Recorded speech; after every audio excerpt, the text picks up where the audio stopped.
Assalomu alaykum, hurmatli Otabek Toshpo'latov YouTube kanali kuzatuvchilari, bizni qo'llab-quvvatlab turgan aziz obunachilarimiz. Bugun 2025-yilning 19-may sanasida mana mo'jazgina bog'imizda yetishtirayotgan baliqlarimiz haqida, ularni ozuqalari haqida va biz baliqchilik biznesida yo'l qo'ygan xatolarimiz haqida qisqacha sizlar bilan bo'lishmoqchiman.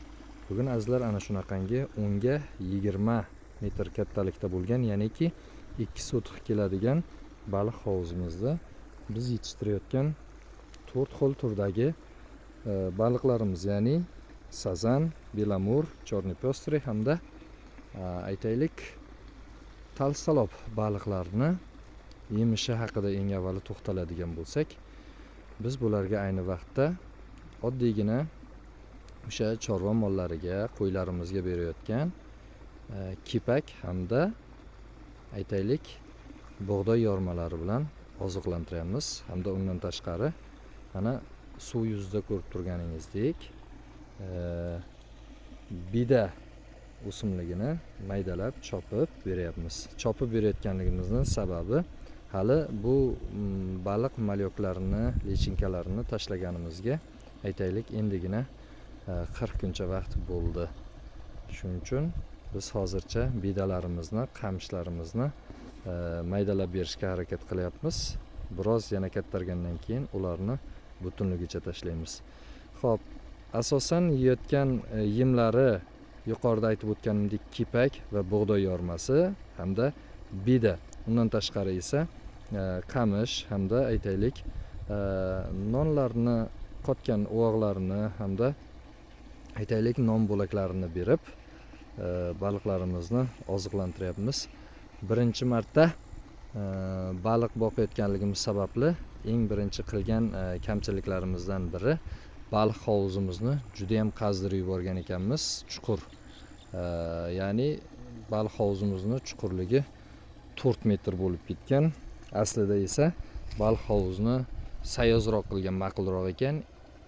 Eng maksimali 1,5-2 metr baliq hovuzlarni demak chuqurligi baliqlar uchun juda ham zo'r effekt sanalar ekan.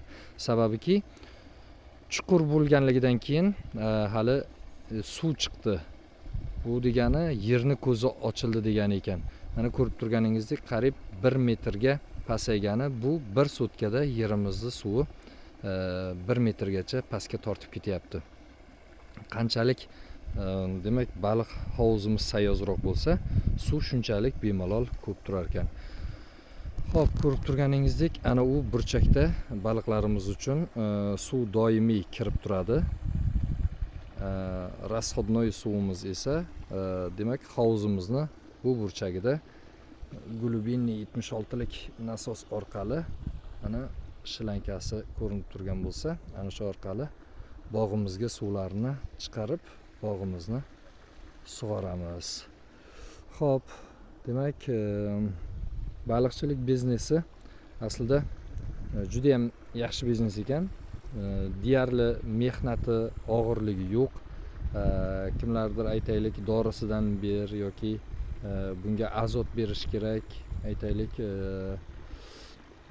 machevina yana bir narsa maslahat berdi, lekin yo'q. Men to'g'risi ana shu 40 kun mobaynida hali kepak, yuqorida aytib o'tgan ozuqalarim, bida, bug'doy yorma, nondan tashqari hech qanaqa dori ham berganim yo'q, boshqa ham bergani yo'q. Ko'rib turganingizdek baliqchalarimiz juda ham faol va o'sishi, ko'z tegmasin, juda ham yaxshi. Baliq biznesi bilan shug'ullanmoqchi bo'lganlarga bemalol qo'rqmasdan boshlayveringlar. Men ham birinchi marta shug'ullanyapman. Nasib bo'lsa Alloh taolo uzog'i bilan quvontirsin. Hali birgalikda sizlar bilan yetishtiraveramiz. Sog' bo'linglar, salomat bo'linglar. Shu o'rinda bitta narsani aytib o'tmoqchiman.